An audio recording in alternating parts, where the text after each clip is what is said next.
এখন 71 এবং 72 সংবিধান কেন ভালো লাগে না আমরা বুঝিতে পারি স্পিকার। 71 এই দেশের স্বাধীনতার ঘোষণা, স্বাধীনতা যুদ্ধ, মুক্তিযুদ্ধ, বিজয় অর্জন, শহীদ রাষ্ট্রপতি জিয়া, সবই এক কাতারে গাথা।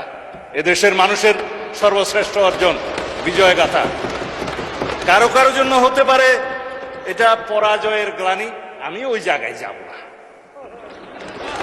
72-এর সংবিধান কেন ভালো লাগে না মানে স্পিকার, আমি আজকে যারা বক্তা আছেন তারা দেখলাম যে কেউ আইন কানুনের মধ্যে নাই, সেই জন্য আমিও আর থাকার চেষ্টা করছি না। 72-এর সংবিধান কেন ভালো লাগে না? তফসিল 1-এর মধ্যে যে সমস্ত অর্ডারগুলোকে বৈধতা দেয়া হয়েছে তার মধ্যে 3 নম্বরটা হচ্ছে দি কোলাবোরেটরস স্পেশাল ট্রাইব্যুনাল অর্ডার নম্বর 8, 1972, যার মাধ্যমে এদেশের স্বাধীনতা বিরোধী রাজাকার আলবদরদের বিচার করা হয়েছিল মাননীয় স্পিকার।